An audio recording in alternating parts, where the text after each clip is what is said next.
we aligned ourselves with the best, the brightest thought leaders in the world. We aligned ourselves with the lead building standard, the well building standard, the global thought leaders. And then this thing called COVID-19 hit. I was devastated. I didn't know what to say. I was spending money I didn't have. I was making commitments that now I couldn't keep. Our revenue 4x, 5x inside of a 12 to 16 month period of time. I was 16 when my brother passed. Real tragic situation. Nothing left unsaid. I think the podcast states it perfectly. For me, it's not something that my family and I spoke much about for years. We all need mentorship. We all need someone that's going to believe in us and know that when things get bad, they're going to have our back. Big deal. A bunch of people around the table. We closed the deal. My father looked at me and he said, "We did it." First of all, this is my voice. I'm Tim Green, and I have ALS. But this podcast isn't about ALS. I don't want you to feel sorry for me. I don't feel sorry for me. I'm a father of 5, married for over 35 years, a New York Times best-selling author, an NFL first-round pick, and a practicing attorney. This is Nothing Left Unsaid, where my son Troy and I sit down with extraordinary people for raw, honest conversations about life, its toughest trials, and greatest triumphs. My voice in today's episode is powered by 11 Labs. Clean air isn't just a comfort, it's a necessity. But what if I told you that one man from a small town in upstate New York helped shape how the world thinks about air quality? Today's guest is Vinny Lobdell, who ran and sold a global air purification company that started as a local family business and evolved into a mission-driven leader in environmental wellness. From outfitting hospitals in Asia during the height of the public health crisis to partnering with Fortune 500 companies here in the US, Vinny's journey isn't just about building a successful company. It's about solving one of the most important and overlooked health problems of our time. But what makes Vinny especially interesting isn't just what he built, it's how he thinks with urgency, optimism, and a deep belief that business can be both profitable and profoundly human. This is a story about innovation, impact, and the kind of leadership we need more of today. Let's get into it. Great, Tim. Thanks to be on today, man. This is really an honor to be with you. You've said your parents instilled the importance of kindness and service in you. What was something they did or said that stuck with you most as a kid in small town Pulaski in New York? Tim, for me, I was raised, my mother Nancy, my father Vince, I'm junior, of course. They really were so focused on other people. People call my mom Mother Teresa. She's one of those women with little or a lot.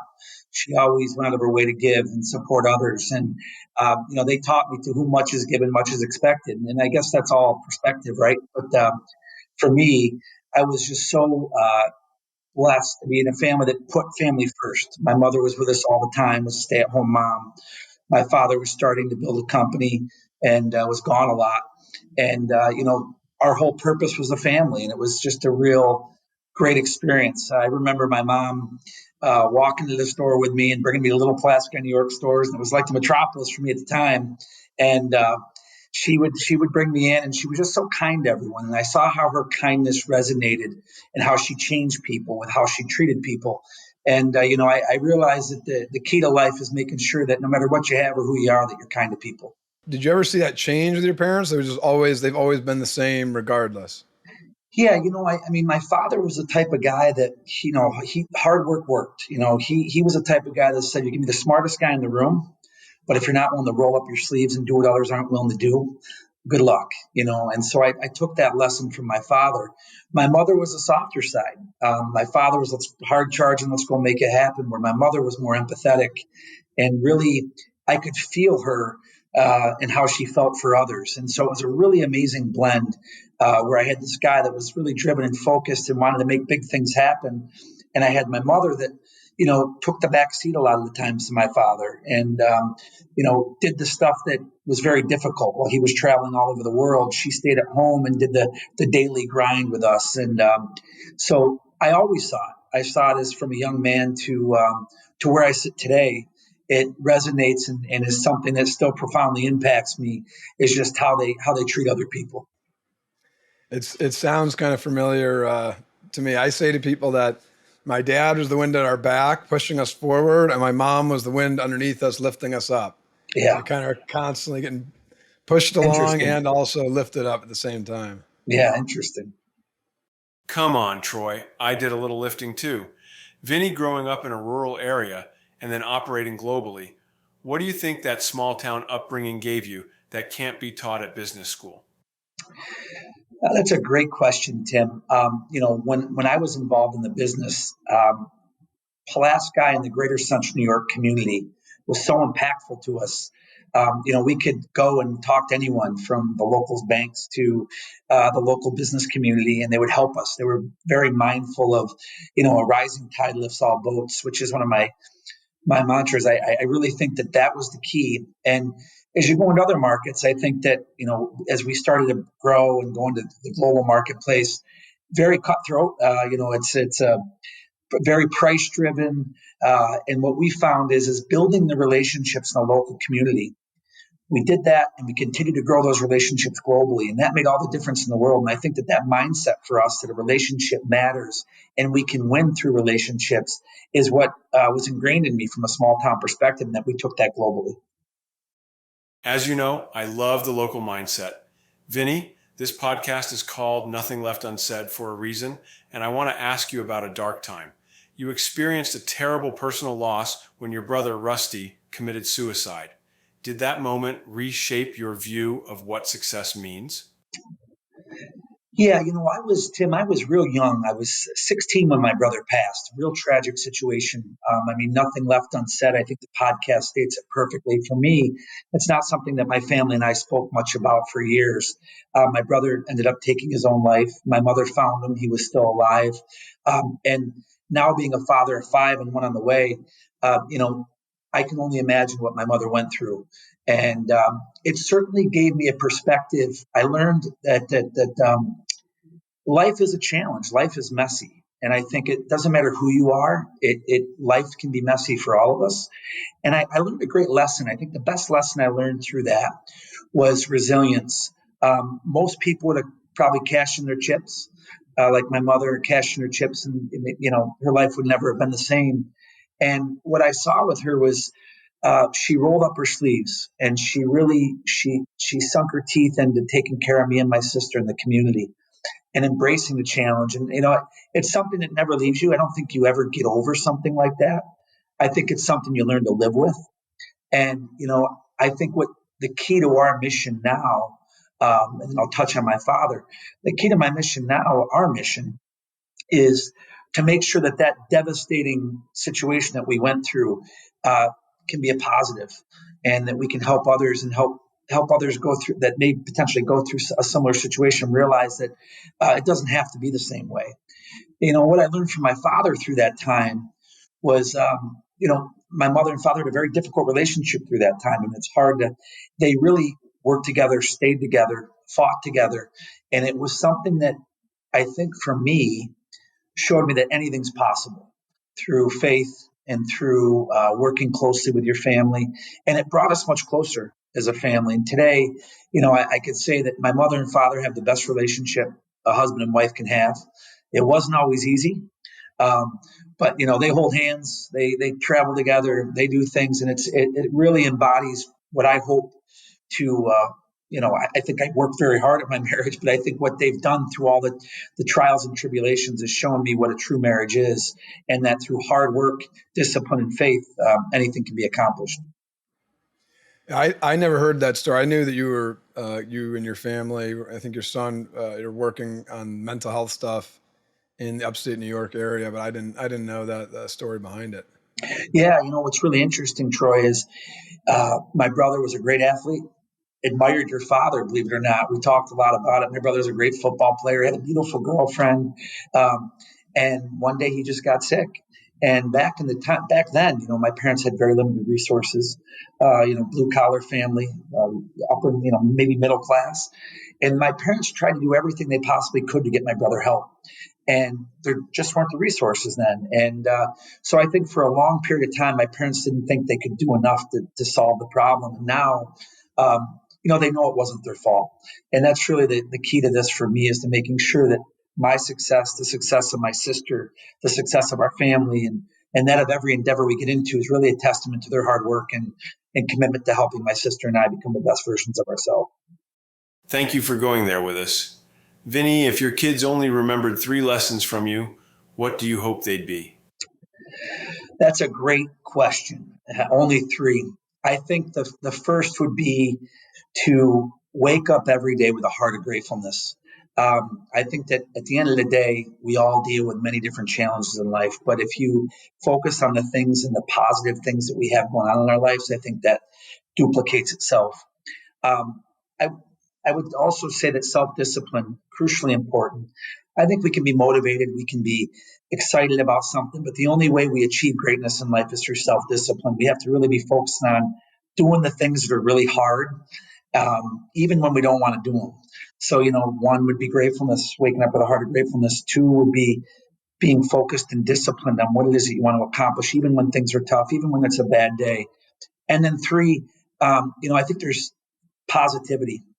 For me, the way I've embraced everything in my life is there's really 2 ways of looking at every situation, and only one way moves you in the right direction. And it really doesn't matter what it is. It's the loss of a family member, if it's a loss of a job. Um, you know, there's no merit in self pity. I don't think that moves us in the right direction at all. I think everyone again goes through things. We have to roll up our sleeves, focus on the positive, and move forward. So again, the 3 things would be really a heart of gratefulness, focus on positivity, and only surrounding yourself with people that build you up and believe in who you are and what you want to accomplish, and then stay in discipline. You answered that a lot faster than I would have. I would have had to think for a while. 3 things. You were Yeah, ready to go. it's hard. There's so many things that we want for our children, but if I break them down again into the 3 things that I think are most important, I mean, they go across all spectrums, Yeah. and really it's we all deal with different things from different perspectives, but at the end of the day, we only have 2 ways of looking at every one of those things, and only one way Yeah. moves you forward. Yeah. I like that. I've never heard that before. I like that. It's I'm original, going to Troy. steal it. It's original. Yeah. I'm going to steal it. I'll cite my source. Perfect. Those are good. I've been working on the gratitude mindset every day. You've built companies, led teams across continents, and yet you speak so openly about putting family first. How do you protect that priority in a world that rarely does? Well, for me, I had a great team. We had a group of people that first led by my father, who just was the type of guy that was a doer, right? Nothing was impossible. So I learned from that mentality.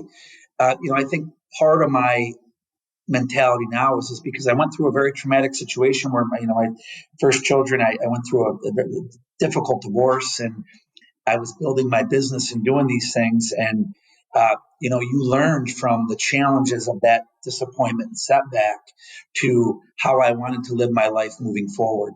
And, I always tell people, I think one of the most important decisions you make is who you marry. They're gonna be someone that really can help push you forward, or hold you back. And so for me, I've just been very fortunate to have 5 beautiful, healthy children. I haven't always been able to be present early on because I was working hard and building something and didn't have the resources to just step away. But I've learned that it's very important to make sure that the time you do have, you make count. And it's not necessarily the quantity, but it's the quality. And I've learned that with my older son Noah, who's embodies humbleness and empathy, and he's had so many people invest in his life. And so I have an 18-year-old who's a walk-on at Syracuse University, your alma mater, Tim, and he's working really hard. And I've seen his growth, and now and I have a baby, and so it's been a really interesting cross section of my life. But learning from disappointment, I've kind of embraced that and said, how do I become better every day? And so I would say that's really how I've been able to do it. It's because I learned from past disappointment. How do you balance the time now with, obviously your work is very demanding and there's a lot of responsibilities and expectations. I think when someone's first starting out, kind of like you said, you really don't have a choice. But now that you're in a more of a spot or more of I guess you have the ability to delegate more. How do you balance that? Well, I'm no longer involved in the air quality business at all, and so I'm working on things that I can be more selective. with. And so I feel very blessed to be in that situation. I'm not operationally involved in too many businesses. But, prioritizing, right? And I'm not good at this sometimes. There's so many opportunities everywhere, right? There's shiny objects moving around you all the time. One of the things I'm really focused on now is prioritization of where I spend my time and who I spend my time with. I mean, ultimately, right, the old saying goes, you're the culmination of the 5 people you spend the most time around. I think there's a lot that really ties into that. For me now is I'm being more mindful of making sure I'm there when it matters for my kids. And again, it's sometimes the small times that it matters, being home for bedtime. And my wife, Susie, she really pushes me to be present. And I need that accountability, right? Because there's so much opportunity. And I'm a little ADD. I get really excited about things. I want to jump into a bunch of different things. And I think having someone that holds you accountable is really important, whether it's fitness, whether it's a business partner, whether it's a parent, whether it's your wife or your spouse or your significant other. Having that accountability measure in place is really important. When you hit a wall, emotionally or professionally, what do you lean on most? Faith, people, something else? I think faith that's a great question, Tim. I think a lot of times in my life, I leaned on my faith. A lot of times in my life, I leaned on my parents. And I leaned on, I would probably say that's why I'm so grateful for my mother and father. I leaned on them so much during so many times because my mom was always the one that was so empathetic and always there listening. But I've had so many people that have believed in me. I say that my success for what it is, again, perspective, so much of it's owed to the people that have invested in me, friends, colleagues, mother and father, my grandparents, and so I would say faith, and I would say my mother and father really are the people that have pushed me. And now it's believe it or not, it's my kids. I've seen that they drive me. They drive me to leave a legacy. They push me to be better every day because I want them to be remembered as their father, to be remembered as a good person. So it's changed a bit now. I have some really close friends that believe in me and have really, really, really been there for me when other people wouldn't. It's really easy for people to be there for you when things are going well. You find out who your real friends are when things aren't. And I've been in a lot of those spots. And there's been a certain few people that have stayed by my side all along that journey. And, I'm just really grateful for that. Throughout your journey, there must have been moments where you thought, man, I can't do this. Do you remember one in particular? What got you through it? Oh, yeah, I remember multiple, Tim. I remember times we couldn't meet payroll. I remember a time back probably 15 years ago where we went through a recall, and it was a global recall on one of our products, and it was due to a faulty supplier, manufacturer providing us with the wrong materials for plastic, and we had an issue with one of our products.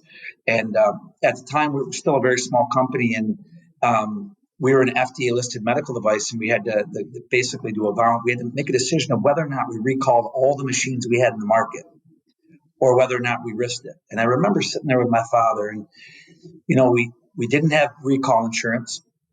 We didn't have the resources to do the recall, but we knew if we didn't, maybe we wouldn't be the company that we ended up being. And I have to tell you, we did the voluntary recall. And it was the best thing we ever did, but it was one of the most painful things we ever did. We really learned, who our customers were, how we could service them better. And it was painful, though. I mean, it almost put us out of business. And a lot of other times, I remember traveling to Asia, for 15 years, flying economy and sitting in the back of the bus and staying in, economy hotels and traveling and being away from your family for 15, 20 days at a time and coming home with a young family. And I know a lot of people do there's a lot more challenging things than that, but holding that together and being available mentally when you came home was also a big challenge. And what we leaned on was ourselves. I think probably the biggest blessing of my life is to be able to work in a business with my father. One, I could trust him, and two, I knew he always had my back. And I think that's they're almost two different things, right? But I think for me, that was the key to my success. First, that I was given the opportunity, but two, I always knew that no matter what we went through, he was there for me. And I think that whether it's a young kid in the inner city, or whether it's, Troy as an attorney with you as his mentor, we all need mentorship. We all need someone that's going to believe in us and know that when things get bad, they're going to have our back. And I think that's probably the thing I realized most is no matter what, no matter how bad things got, I always had someone there that had my back. Vinny, can you give like the elevator pitch style of the business? So it was a family business, and then kind of talk through that journey, just the highlights only. I know Sure. that could be hours, but No. Real quick. We started the business as an OEM equipment provider. We built air cleaners for other companies. We put their brands on them. They would market and sell them. We started building branded products back in the early 2000s.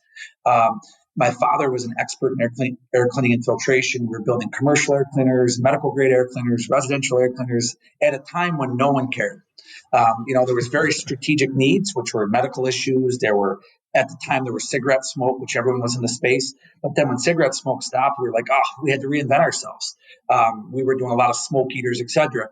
But one of the things we always focused on, Troy, was we call it the ultrafine particles, or really, really small particles. And I remember traveling all over the world trying to sell clean air. And if you can sell clean air, you can sell anything, right? You're selling something people can't see. And we were selling it. And the space was almost a tertiary. It was almost a tertiary space. It wasn't something that was its own primary market, right? Carrier did air conditioning and heating. No one was in the air filtration space. We carved our niche, and we really tried to focus on being the premier provider of medical grade ultrafine particle viral removal system. And the business was growing and doing okay. We were making a good living, but we weren't getting wealthy. We weren't getting rich. We were working hard. We were grinding every day. I always tell people it's a 25-year overnight success story. We did it and grinded every day. We went through every challenge every company could go through. And whether it's luck or whether it's opportunity meets preparation, I think it's all a little bit of it, but we focused on it. We built great products. And I remember asking my father, I said, Dad, why are we building commercial air cleaners? No one cares. And he looked at me in the eyes, and I remember this as vividly as yesterday. He said, son, someday they will. And we aligned ourselves with the best, the brightest thought leaders in the world. We aligned ourselves with the LEED building standard, the WELL building standard, the global thought leaders. And then this thing called COVID-19 hit. And I had people tell me that, HEPA filters are too efficient. No one cares. Just buy a furnace filter. Well, we tried to present ourselves as the most efficient, better than HEPA. And when COVID hit, everything was driven around the viral sized particles. And that was our whole narrative. And I remember getting calls from governors, heads of state, leaders from the United States military. And I knew when that happened that, we were prepared. I knew we were aligned with relationships in the community. I always tell the story of how Pathfinder Bank was there when we needed them. A local bank that invested in us when no one else would. I talk about business organizations that were there for us when no one else was.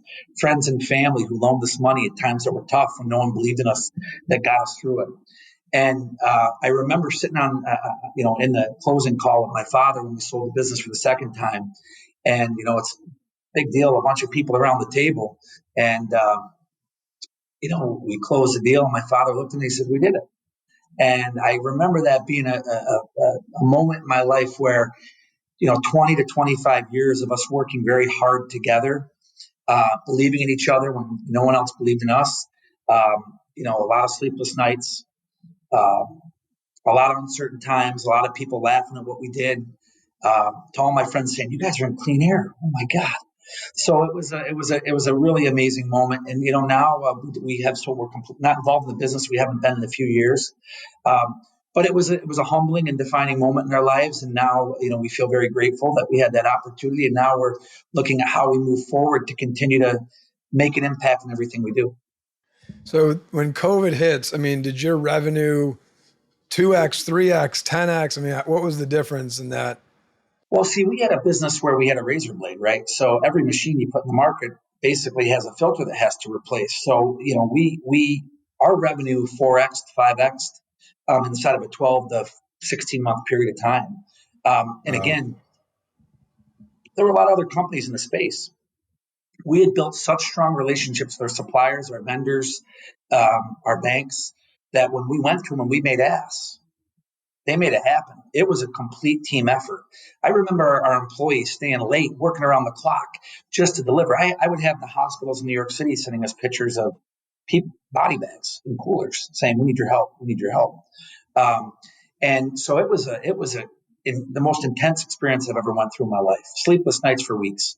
Um, but when we were called on, we made it happen, and we made it happen because we had built really strong relationships for the past 20 years. And when it mattered most, people relied on us. And that was a humbling moment because we worked so hard to go out and build the narrative around it. And for so long, people were like, well, yeah, great. I'm glad that you guys clean air, but no one gives a shit. Right. And so when they Yeah. started giving a shit, it mattered, and we were there. And then the at the closing table, the deal gets done. You know, your dad looks at you and says, "We did it." What was that feeling like? Was it euphoria? Was it relief? Was it joy? What was it? Well, we went through two exits. We sold the first to a strategic partner who was just a really thoughtful, uh, really helped us think about the business differently. And what I realized in that process, Troy, is that a lot of times, especially as a founder and an exec senior leader in a business, is we think we have all the answers, especially when it's your own, right? When it's your own, you think no one. But we brought this gentleman in that really helped me think about the business much more strategically. And we took some chips off the table, and we thought it'd be 2 or 3 years later before we sold the rest of it. And it ended up being, because of the compression around COVID, it was about 7 months. And when we closed the second deal, uh, it was well, of course, it was a relief because everything you've culminated and worked on your whole life kind of comes to a head, and you feel like you have some financial freedom, um, which I never really had.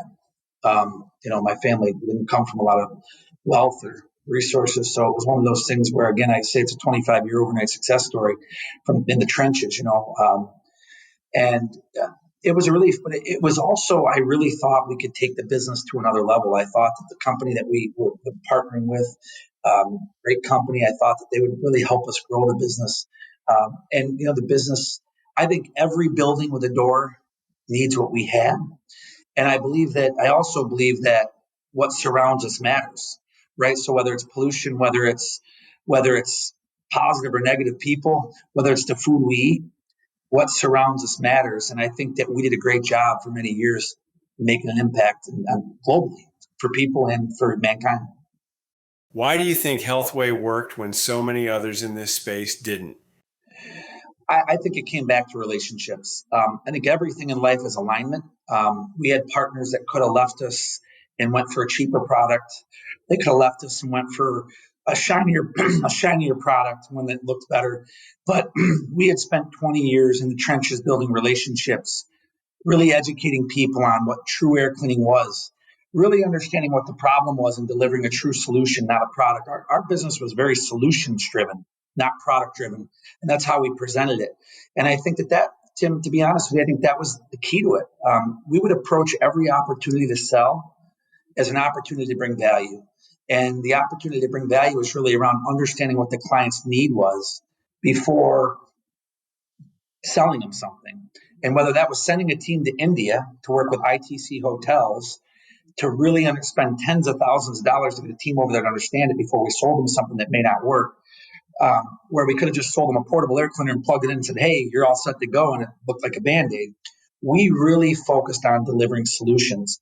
And I think that went back down to my father's mindset of really focusing on providing true value.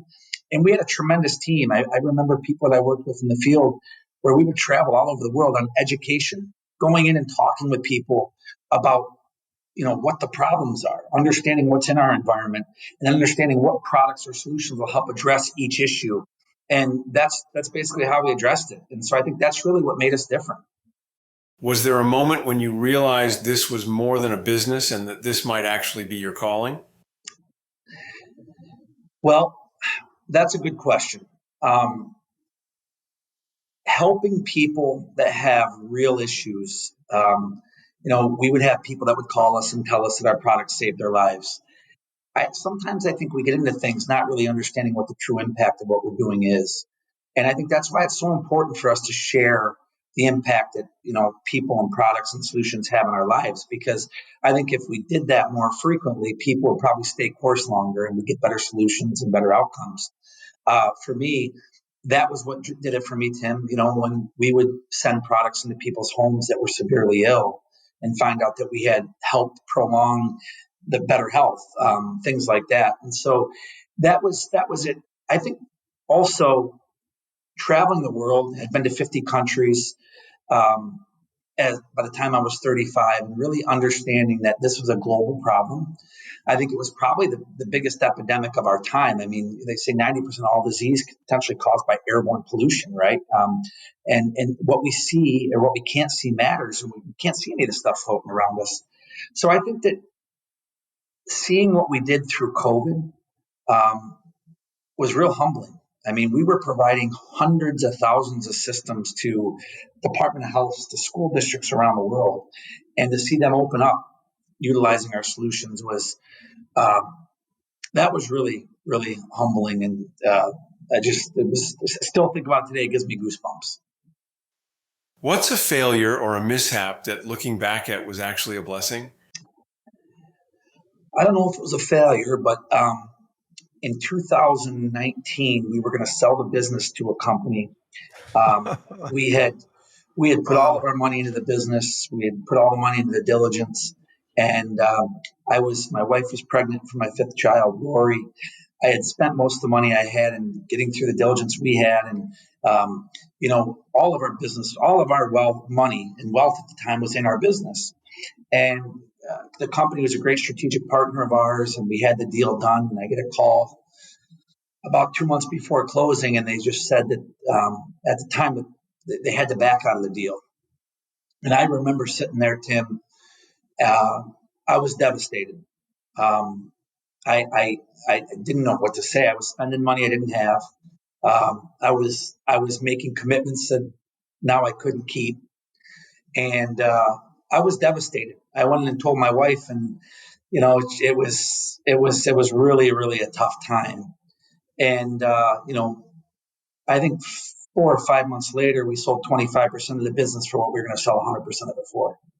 And so I realized at the time that, and it's hard to see it through, all the other things you're going through. But at the time, it was very difficult. And what I realized after is sometimes the greatest setback is your greatest blessing in disguise. And there's been a few of those in my life, there's been a few of those, but that's the most recent one, and certainly the most profound one that's happened in the last 10 years. Did that company ever call you back and say we screwed up? No. Everything went well, and we ended up working with some partners inside that company that ended up purchasing the other piece of it. Oh, got it. Yeah. And actually, one of the guys that came in was, I would call him a mentor. He's a great guy, really helped me think about the business differently. And he was the one that really, I think, helped us understand the value of what we had and where we needed to take it. Like they say, timing is everything. Vinny, I've read you saying, to have is to serve. What does servient leadership look like in hard moments like layoffs, deals falling through, or major decisions? Yeah, I think serving is obviously very important. And I think giving, you don't really realize it. I mean, giving, and anybody can give. Well, and I think the most valuable thing you can give is your time. And I don't think people really realize that until they start doing it, right? The one thing we all have the same amount of in most cases in a day, 24 hours a day, is time. And, how we utilize that time, giving it to others and investing in others it's a big sacrifice. Service leadership, though, servant mentality leadership, I learned it from my father. I remember times when things weren't good and my father would go without pay. He did that often in the early years, and it taught me something really important. When times got tough, we kept employees. We kept employees when, in most cases, every other company was losing them. We had people that would run through walls because of the type of leader he was, and because of the type of servant leadership he demonstrated. And that emulated, I think a lot of that came from my mother as well. I mean, my mother, again, is the most humble, kind, loving lady you'll ever meet. And they embodied that. And I think coming in from a small community, a lot of our resources, we invested back into the community. And all the buildings we were in were old and decrepit buildings that we redid, from the theater to our old manufacturing facility. And my parents really believed in the value of, investing back into the community that gave us so much. And so, the servant style leadership, we truly believed in it. If we weren't building a model of serving our employees and serving the community, that when things got tough, they wouldn't be there. And I think it got tough during COVID, even though our business was growing. Growth is really, really hard. I mean, growth sometimes is harder than staying stagnant, right? And so we had people that rolled up their sleeve, worked countless hours to help us achieve what we needed to achieve. And I think that's really where they did that, because of the way that my father served. Have you ever had to walk away from an opportunity because it didn't align with your values? If so, what happened? Yeah, we've walked away with several. Globally, we had some big opportunities with different companies that we just didn't think aligned with who we were as an organization. My father really focused on building a faith-based organization. Every Thursday we had at the theater, we had a Bible study, opt in, opt out, whatever you want to do. But he thought it was important to give people, all people in our organization, time to break away and practice in whatever faith they believed in.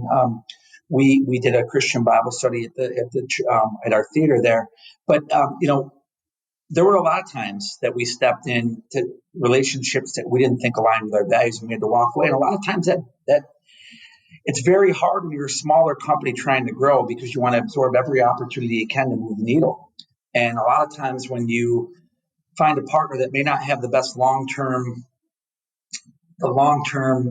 reach or the long-term coordination you do to bring it together and be what you guys want to be at the end, it's hard to pass up, because you want to move the revenue. You want to be able to bundle things and make it big and grow and all that. And sometimes you have to turn your back from it. So we had to do that multiple times, and it was hard, right? Because that's where the revenue and profit come back to accountability and responsibility to be who you are and your original self. And I think it's a hard line that I think every company struggles with.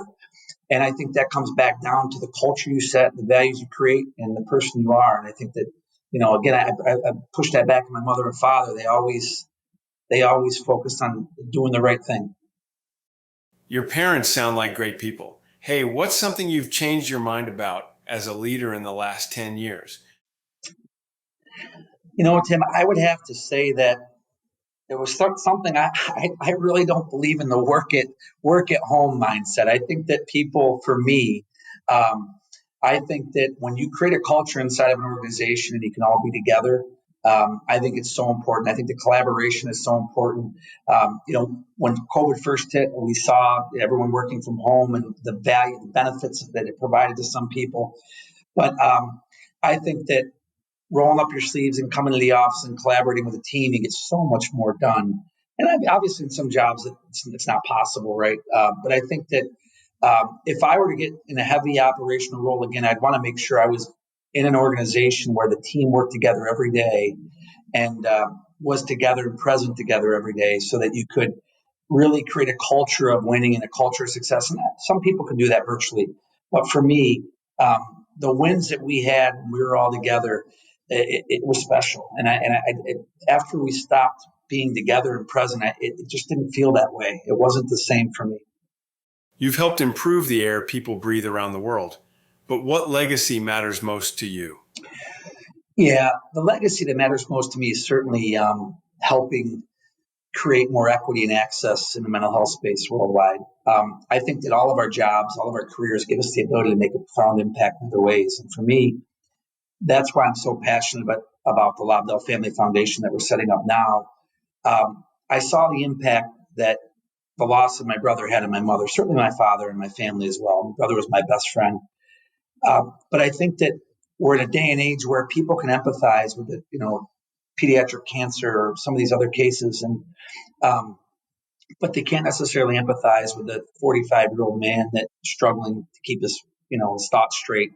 And I think that we've really got to overcome this. I think it's one of the biggest things that we're going to face for the next 10 years. I think with social media and all the busyness of life, people aren't focused on self-improvement. I think that we really, my legacy, if I could leave one to my kids, is ensuring that my brother's name is always shared with optimism and how we've approached mental health. And for my family and I want to make sure my mother knows that, my brother will never go forgotten, and that her commitment to my sister and I and to that of the greater community, I want to honor it. And so when my mother and father are young enough and healthy enough, I want them to be able to see all the good they've done with their resources in the name of my brother. And I really believe, Tim, that we're on the cusp of some really amazing things and some of the business ventures I'm involved in with AI and mental health tracking and software that we can come in and really help people, one, triage them to make sure that the person with the biggest issue is getting to the doctor the fastest. Two, making sure we're hearing people. And if we can do that, we can create access and equity for all mental health. I hope that's the legacy that certainly that I leave for my family. Vinny, obviously mental health is really important to you guys. What are a couple of things that you do if there's listeners out there that are struggling with their own mental health? What are some things that you do personally for your own mental health that people could try to do? Yeah, I mean, I think it all starts with how you start your day. And there's different levels of mental health, right? There's people that I think all of us at one time in our life struggles with one thing or another. Is it a mental illness? Every day, I think it's really important to wake up and start your day off by kind of understanding what your goals are. What are you trying to accomplish? Too often the first thing we do is grab our cell phone and immediately we're hit with, what's the market going to be today? What's going on in Kim Kardashian's life or this person's life? It's all this negativity. We fill our minds with stuff that really have no impact on who we are, what we're doing, and what we're trying to accomplish. And so for my mental health, I've had to learn this. I get up very early. I start very early when there's no noise. This morning I was up at 3:30 in the morning. I went to the gym. I feel like physical wellness for me is part of my mental well-being. It is for some people, it isn't for others. I mean, you don't know how everyone ticks, but for me, I try to create a good body mindset because if I do that, I feel good about myself. I feel good. I feel strong. And I think that's good for the brain. It's good for the mind. But also, whether it's scripture, whether it's personal development, we can only be the best versions of ourselves. We can't help others unless we understand who we are and what we need. And a lot of times we don't worry about that. And I think it's really important. It's not selfish. I think we really have to focus on who we are before we can help others. And there's been a lot of areas where I'm weak. But I think emotional intelligence and all the things that come down with the self-discipline of saying, hey, I'm going to do these things and not these things. Ultimately, we're a culmination of everything we eat, whether it's food, whether it's what we're watching on TV, whether it's what we're downloading from news, etc. We have to really be careful. And we have to be careful with our children, what we allow them to do, because ultimately that's what they believe. What we watch and what we consume is what we become. And I think it's another thing for mental health. I think it's hugely important is you have to surround yourself with positive people. Most people, and it's sad to say this, most people, and what I've seen, do not want to see you be successful. I don't think that's a reflection of you. I think it's a reflection of maybe some insecurities on their end. And I think it's really important to surround yourself with positivity. And it's hard out there nowadays. Everything's negative. Politics are divisive. All the stuff that's going on is pushing us to be disconnected. How do we focus on being more connected? And it's being kind to people, and it's focusing on the positivity around us. And that's what I try to do every day. You've achieved a lot by traditional standards, but what's something you still feel unfinished about? In the back half of my life, largely from my ALS wake-up call, I realized I had unfinished business with my spiritual side. Yeah, Tim, I think that I think our spiritual relationship, I think it if we feed it, it grows. If we don't, it doesn't. And I think that's why we've seen such a disconnect with religion and faith nowadays, because we're filtered every day. We're receiving so much media from so many different places.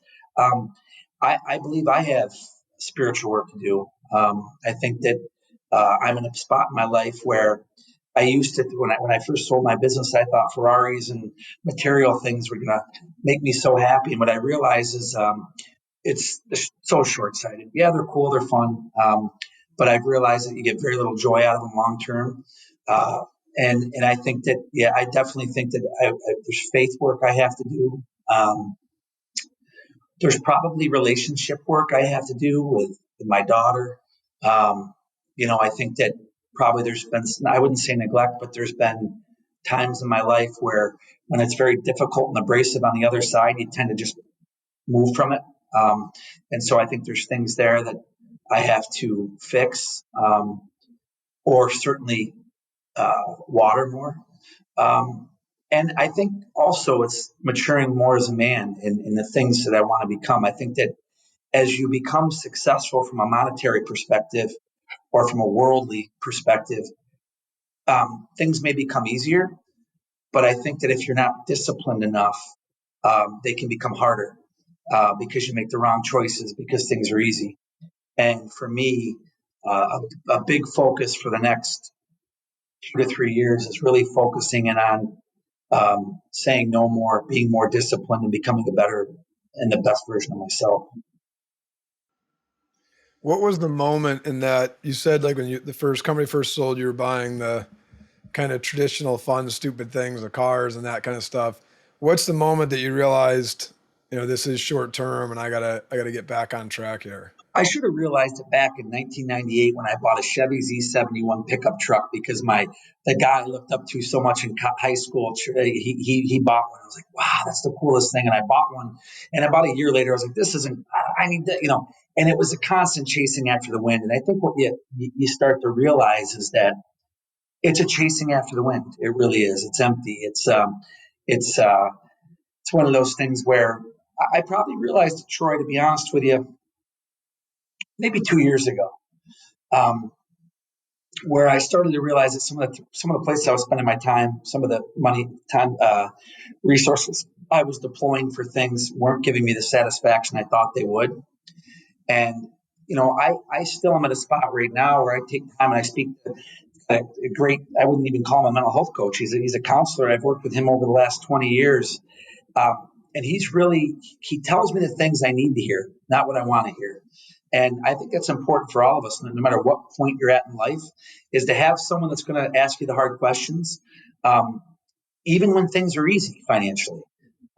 Because if you don't have someone doing that, then again, like I said, I think things get difficult.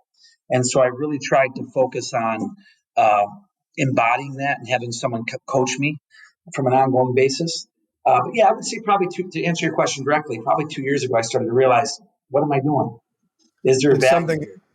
did something happen though 2 years ago, or it just kind of got old? It's just a feeling you had, it's like, one of the things, to go back, one of the things I miss most about my businesses, about being in the business we were in, Healthway and Telepure and Pure Wellness, the family of brands, I was busy. I was focused. I was deploying my time to make an impact every day. When you sell something and you're out, there's almost a loneliness to it.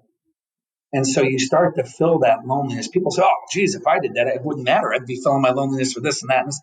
And for me, I spent a lot more time with my kids and stuff, but there was something that was still missing. And part of that was what I was doing before was very rewarding because I was putting my time, effort, and energy and my mindset into making a difference. And I think back to what your father asked earlier is what would my legacy be? I think so much of that's pulling me towards this mental health narrative and how we can make a global impact there. I think there's so much opportunity. The science is really powerful and compelling and positive. But again, those slow times, you get to a point where like, what am I doing? And you try to cope with things, or even though they're positive things, or meditate yourself with things, whether it's cars, whether it's a lot of times for people, it's alcohol, or it's women, or it's the partner, or it's this, or it's that. And so I had to step back and say, hey, what am I doing with my time, my resources, and can they be utilized better? And that's been something that's been on my mind. Now I'm going to go the opposite way with the same question.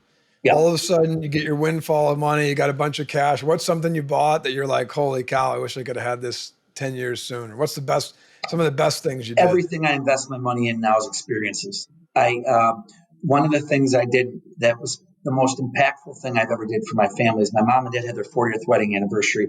No one's ever done anything for them. And, from a monetary perspective, that our family didn't have a lot of resources. And I really wanted to do something special. So we took the family to Croatia and we got a yacht and we all went on the yacht, 40 of us. And I remember my father saying when he was done, it was the most amazing experience of his life. Forget the yacht. It doesn't matter if it's a yacht. You could be in the Adirondacks at a cabin. But everyone took the time to go, be present, and spend time together. And we now do that. We do that annually. And so it's something for me that if there's anything I could preach to people about how you utilize your resources, don't put it into things, put it into people and experiences. Because when you do that, you never forget those things. I mean, that was 3 years ago. And I can tell you, the last car I bought, I was bored with it 6 months ago, and the experience that we have, everyone still talks about it and says, when are we going again? And you can't rebuild those memories, and you have to just, it's, sometimes you don't have enough money or someone's not feeling well, and there's things that you can't do, right? But having the experiences and the time to spend with someone and just having that time is all the difference in the world. So I would have to say it had to be that trip.